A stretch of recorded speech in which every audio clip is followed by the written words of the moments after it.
Hello बच्चों, कैसे हैं आप लोग। चलिए आज लेकर आए हैं बच्चों आपके लिए सॉलिड स्टेट केमिस्ट्री का लेक्चर नंबर 2। आज हम आपसे बात करेंगे क्रिस्टल जालक के बारे में, यूनिट सेल के बारे में, टाइप्स ऑफ यूनिट सेल के बारे में। तो चलिए आज का पहला टॉपिक शुरू करते हैं, क्रिस्टल जालक।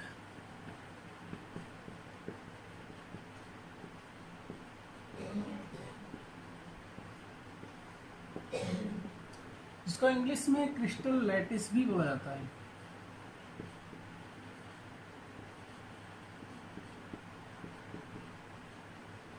इसको हम क्रिस्टल लैटिस भी बोलते हैं। बच्चों, क्रिस्टल लैटिस होता क्या है, कैसे परिभाषित करेंगे आप इसको।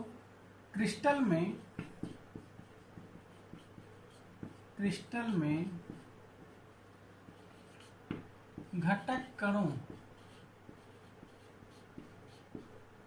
घटक कण कौन कौन से हो सकते हैं, परमाणु, अणु या आयन। क्रिस्टल में घटक कणों की त्रिविम व्यवस्था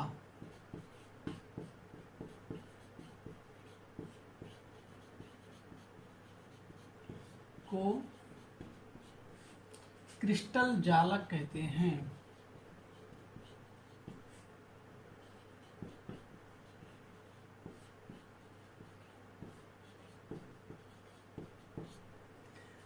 बच्चों, क्रिस्टल जालक में हम घटक कणों को, कंस्टिट्यूएंट पार्टिकल्स को पॉइंट्स द्वारा डिनोट करते हैं, बिंदुओं के द्वारा डिनोट करते हैं, और उन पॉइंट्स को हम लैटिस पॉइंट के नाम से जानते हैं। लैटिस पॉइंट यानी जालक बिंदु।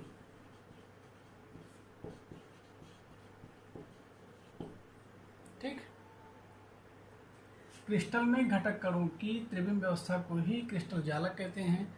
और इस क्रिस्टल जालक में घटक कणों को हम पॉइंट्स के द्वारा डिनोट करते हैं, पॉइंट्स से प्रदर्शित करते हैं, और इन पॉइंट्स को ही हम लैटिस पॉइंट या जालक बिंदु कहते हैं।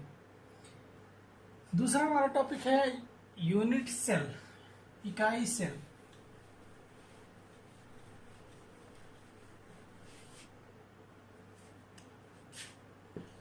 इकाई सेल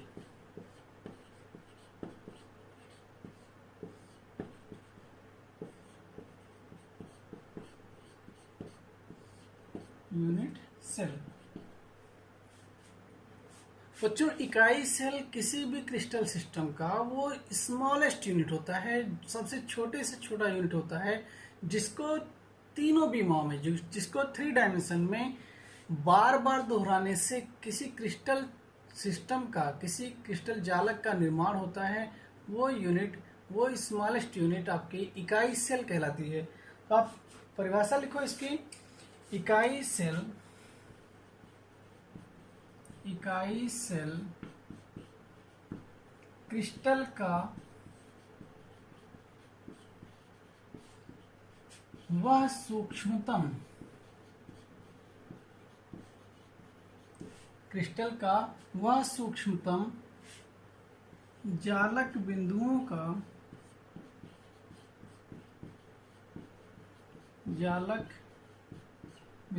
का त्रिआयामी यानी 3 डायमेंशनल समूह है, जिसे बार बार तीनों बीमाओं में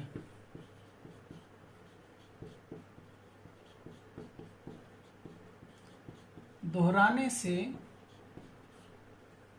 संपूर्ण क्रिस्टल जालक का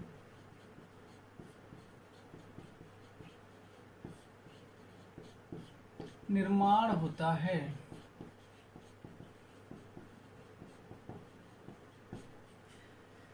The unit cell is the smallest 3-dimensional group of lattice points which on repeating again and again, जिसे बार बार दोहराने से it generates lattice यानी क्रिस्टल लैटिस का निर्माण करता है। इसी को हम बोलते हैं यूनिट सेल। आइए बात करते हैं इकाई सेल के पैरामीटर्स के बारे में। इकाई सेल के पैरामीटर्स।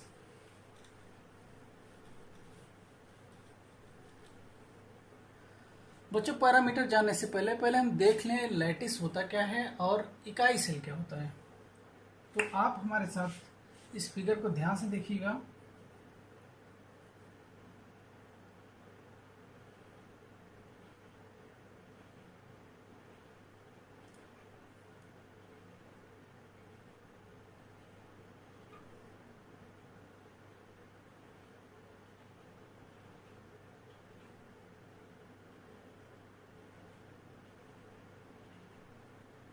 अब इन पॉइंट्स को अगर आप मिलाओ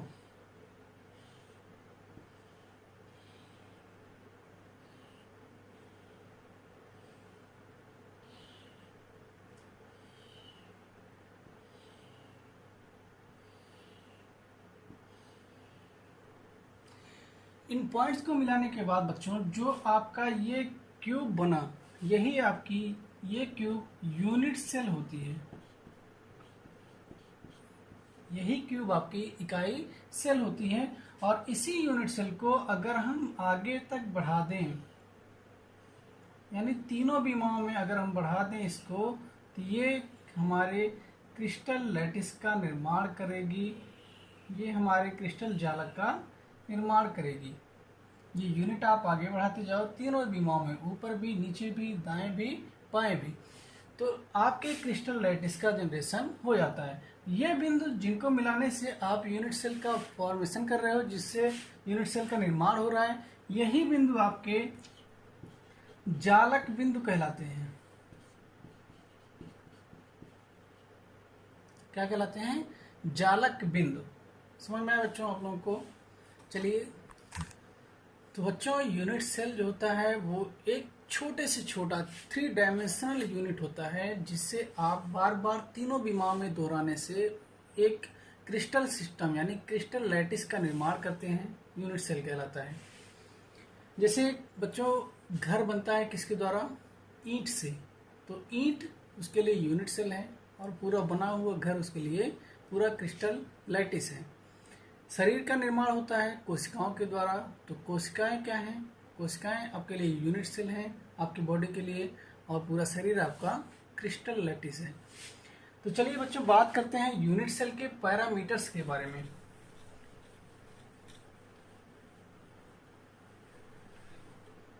यूनिट सेल के यानी इकाई सेल के पैरामीटर।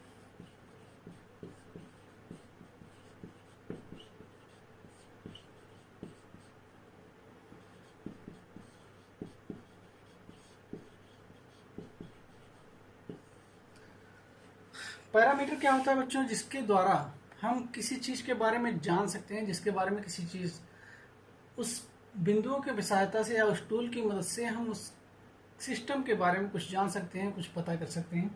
तो इनके 2 पैरामीटर होते हैं बच्चों। पहला होता है अक्षीय दूरी।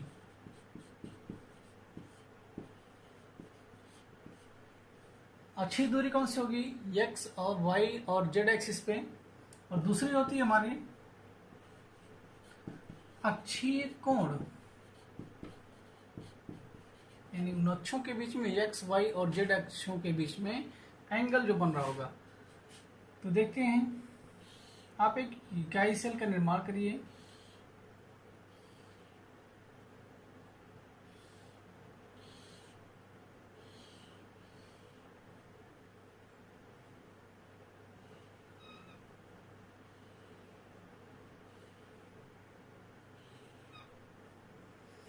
और इनको हम आगे बढ़ा दें, और इसको मान लें हम एक्स एक्सिस, इसको वाई एक्सिस और इसको जेड एक्सिस।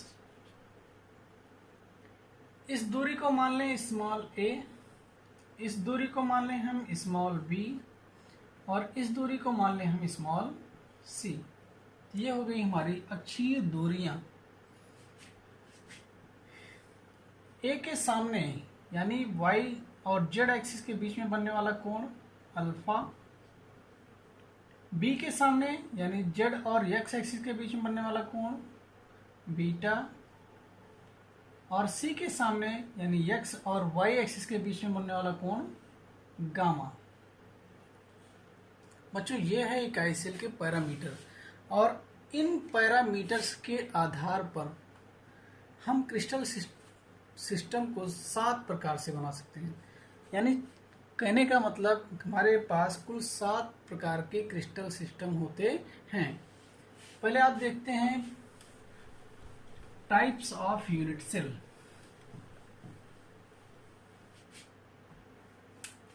यानी इकाई सेल के प्रकार।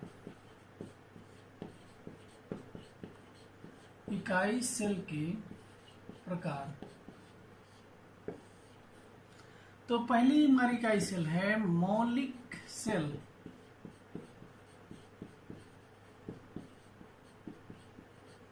जिसको हम प्रिमिटिव सेल भी बोलते हैं।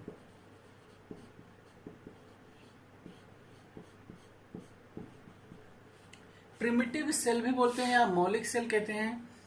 अब ये मौलिक सेल होता क्या है बच्चों, जिनमें एक ऐसा सेल जिसमें घटक कण, जिसमें कांस्टिट्यूएंट पार्टिकल केवल और केवल कोनों पर उपस्थित होते हैं। यानी कहने का मतलब अगर हमारे पास एक यूनिट सेल है तो उसमें घटक कण केवल और केवल कहाँ उपस्थित होंगे, केवल कोनों पर ही उपस्थित होंगे। तो ऐसा यूनिट सेल हमारा मौलिक यूनिट सेल कहलाएगा। यानी यहाँ पर, यहाँ, क्योंकि इस यूनिट सेल के 8 कोने हैं तो 8 कोने पर पार्टिकल होंगे, और ऐसे सेल को मौलिक सेल यानी या प्रिमिटिव सेल बोलते हैं। और इस प्रिमिटिव सेल को हम इकाई सेल के पैरामीटर के आधार पर 7 प्रकार से क्लासिफाई कर सकते हैं, जिससे 7 प्रकार के क्रिस्टल सिस्टम का निर्माण होता है। अब वो 7 प्रकार के क्रिस्टल सिस्टम कैसे होते हैं, कैसे बनते हैं, क्या नाम है, हम आपको बताते हैं, और उसको याद करने का बहुत आसान तरीका बताते हैं आपको, जिससे आपको याद करने में आसानी भी होगी।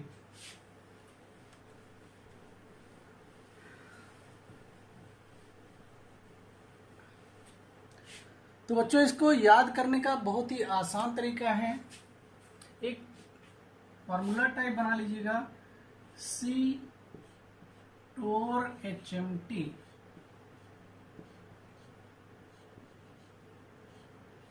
C₂HMT यहाँ पे आप लिख लीजिएगा क्रिस्टल सिस्टम यानी क्रिस्टल तंत्र। इसका पूरा नाम अगर लिखें तो C stand for cubic system. इसका मतलब टेट्रागोनल। इसका ऑर्थोरोम्बिक,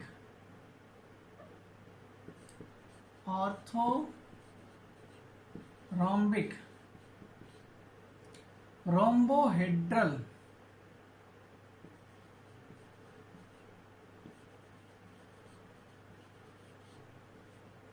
इसका हेक्सागोनल, मोनोक्लिनिक, इसका ट्राइक्लिनिक।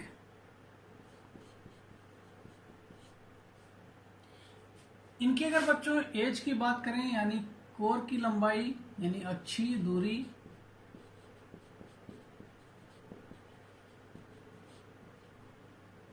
की बात करें अगर, तो यहां पर क्या होगा बच्चों, आप जानते हो किसी भी क्यूब में उसकी लंबाई, चौड़ाई और ऊंचाई तीनों समान होती हैं। यानी A = B = C।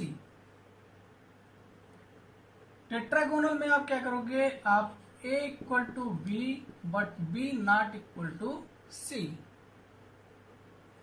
ऑर्थोरोम्बिक में A ≠ B and B ≠ C। कोई भी लेंथ एक समान नहीं होगी। फिर यही स्ट्रक्चर आप दोबारा रिपीट कर दीजिए, A = B = C, A = B but B ≠ C, A ≠ B, B ≠ C। और इसी को फिर से दोबारा लिख दीजिए, ए नॉट इक्वल टू बी और बी नॉट इक्वल टू सी। अगर अच्छी कोण की बात करें,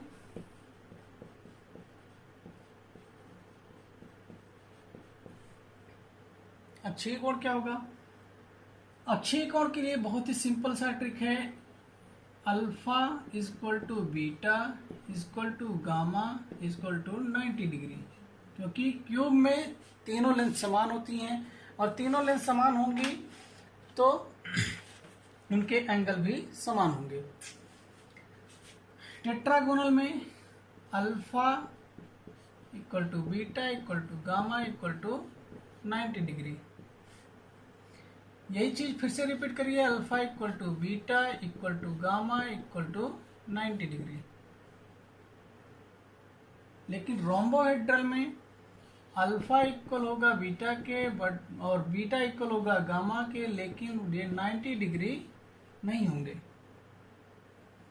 हेक्सागोनल की अगर बात करें तो alpha equal to beta equal to 90 degree but gamma equal to 120 degree. Monoclinic की बात करें तो alpha equal to gamma equal to 90 degree but beta is not 120 degree. यहां पर अल्फा ना तो बीटा के बराबर होगा ना बीटा गामा के बराबर होगा और एक भी एंगल 90 डिग्री के बराबर नहीं होगा। तो ये याद करने का बच्चों आसान सा तरीका है।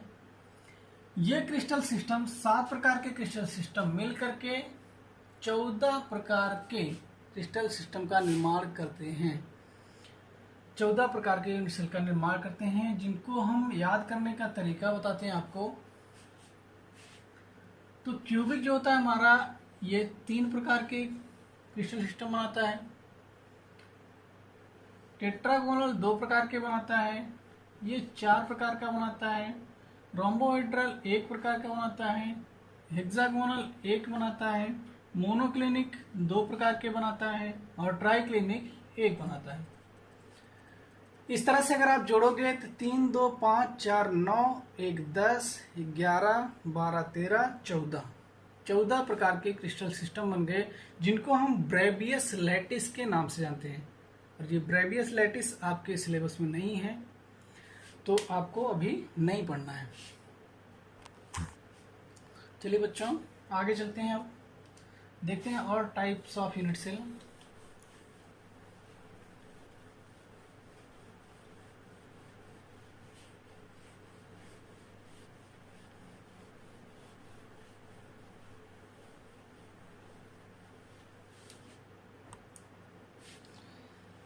एक सेल हमने पढ़ा पहला प्रिमिटिव यूनिट सेल यानी मौलिक सेल।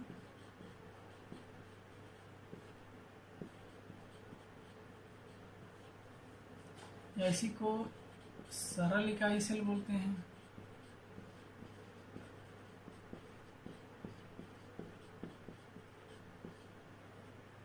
ठीक,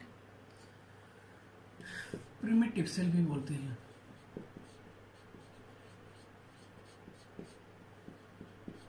प्रिमिटिव सेल में क्या था बच्चों, जिसमें घटक कण केवल और केवल कहां पे उपस्थित हों, कोनों पर। अब बात करते हैं दूसरे टाइप की यूनिट सेल, काय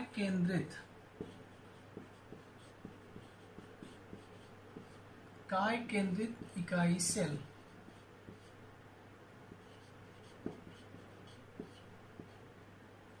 यानी body centred unit cell. Body centred unit cell. Body centred unit cell बच्चों क्या होता है, जिसमें घटक कण जो भी कांस्टिट्यूएंट पार्टिकल हैं, परमाणु और या आयन, वो कोनों के साथ साथ एक परमाणु कम से कम बॉडी के अंदर उस यूनिट सेल के अंदर उपस्थित हो, तो ऐसे यूनिट सेल को हम कहते हैं बॉडी सेंटर्ड यूनिट सेल, काय केंद्रित इकाई सेल। जैसे अगर इस प्रकार से हमारा क्रिस्टल सिस्टम हो,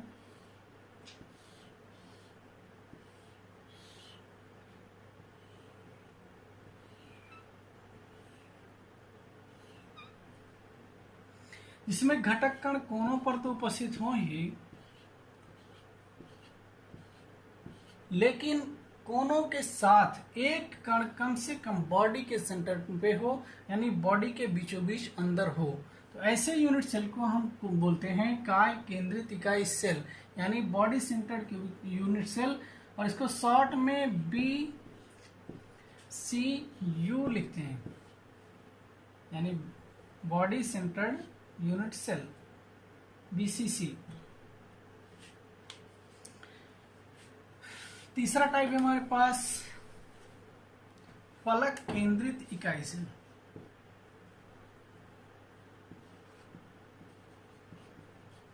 फलक केंद्रित इकाई cell,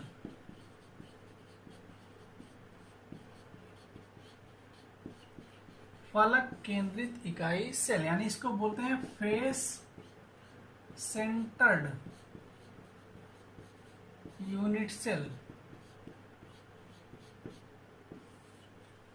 face centered unit cell. अब इसको आप कैसे बताओगे? फेस सेंटर्ड यूनिट सेल वो होता है जिसमें घटक कण कोनों के साथ साथ सभी फलकों पर भी उपस्थित होते हों, सभी फेसेस पर भी उपस्थित होते हों। तो ऐसे यूनिट सेल को हम कहते हैं फलक केंद्रित इकाई सेल, यानी फेस सेंटर्ड यूनिट सेल। इसे आप इसका फिगर अगर बनाओ,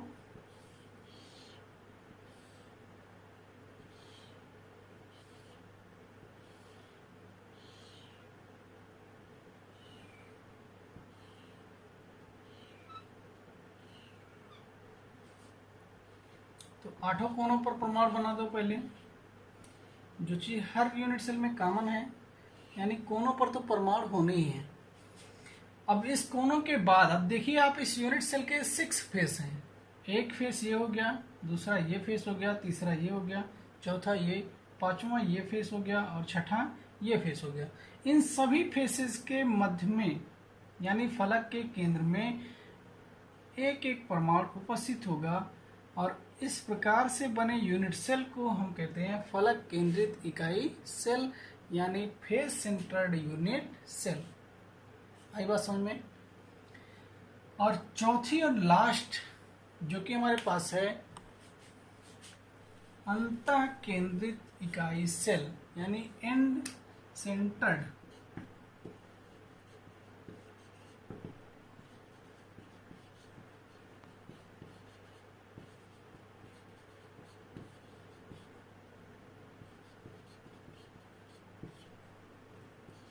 यानी एंड सेंटर्ड यूनिट सेल। अब एंड सेंटर्ड यूनिट सेल क्या होता है बच्चों? जिसमें घटक कण कोनों के साथ साथ किन्हीं दो आमने सामने वाले फेसेस पर दो फेसेस पर पार्टिकल उपस्थित हो, घटक कण उपस्थित हो। जैसे फिगर अगर आप बनाओ,